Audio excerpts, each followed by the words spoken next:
दिल्ली में आम आदमी पार्टी की जीत के बाद आम आदमी पार्टी नेता आशुतोष के पिता एसएन लाल ने उन्हें भावुक चिट्ठी लिखी है। चिट्ठी में आशुतोष के पिता ने केजरीवाल सरकार को कुछ सलाह भी दी है। तो ये वो चिट्ठी है और इस चिट्ठी में कहा गया है कि प्रिय बनारसी, भगवान तुम्हें अपनी सभी लक्ष्यों को हासिल करने का उत्साह और हौसला दे। उनके पिता ये भी लिखते हैं कि हमारी खुशी की कोई सीमा नहीं है। पार्टी की तरफ से तुम्हें जो जिम्मेदारियां सौंपी गई हैं उसे जिस तरह तुमने निभाया, उससे मिली शानदार जीत को बयां करने के लिए मेरे पास शब्द नहीं हैं। वो ये भी कहते हैं कि हमें तुम्हारे जैसा बेटा पाने पर गर्व है। 2015 के इस दिल्ली चुनाव में विपक्षी पार्टियों का सफाया कर तुमने एक ऐतिहासिक जीत दर्ज की है। ये एक मुश्किल काम था, जहां विपक्षी पार्टियां आर्थिक रूप से ज्यादा मजबूत थीं और उनके खिलाफ उनके पास कार्यकर्ता भी ज्यादा थे।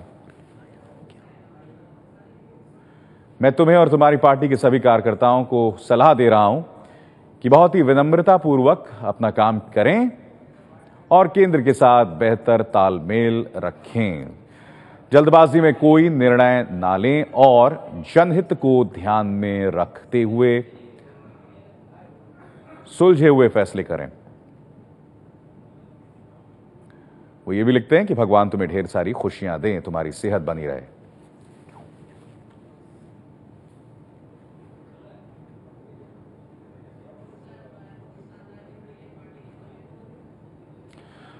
और इस शानदार जीत के लिए पार्टी के सभी सदस्यों को ढेर सारी शुभकामनाएं। तो एक तरह से उनके पिता जो हैं उन्हें उतावलेपन का परिचय ना देने की सलाह भी दे रहे हैं, विनम्रतापूर्वक काम करने की भी सलाह दे रहे हैं।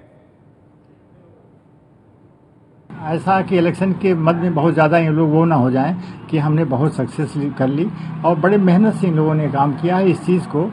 तो ये है कि सिंसियरली ऑनेस्टली जो काम करता है तो उसे कुछ तो रिवॉर्ड मिलता। थोड़ा नाम इनका हो गया इसमें आने से पहले। कोई हम लोग तो नहीं इसमें लाइमलाइट में ऐसे थे नहीं कि कोई ऐसा समझाया जाए कि कोई काम ऐसा करें, लेकिन समझा यही कि थोड़ा इनको कर दें कि मतलब इसमें नम्रता से जो है सब काम करें ठीक ठाक से। एक बेटे के लिए इससे बड़ी खुशी की बात नहीं हो सकती कि पिताजी उनको चिट्ठी लिखें और उसकी प्रशंसा करें।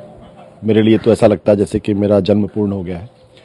और जब मैंने आज सुबह अपना मेल देखा तो मुझे वो चिट्ठी मिली।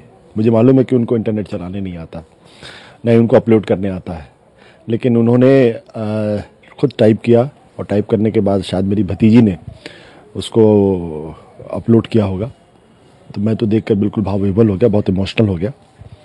और मैं इतना ही कहना चाहता हूँ कि जो कुछ भी उनकी उम्मीदें हैं, आकांक्षाएं हैं, उसको हम लोग पूरा करने की कोशिश करेंगे।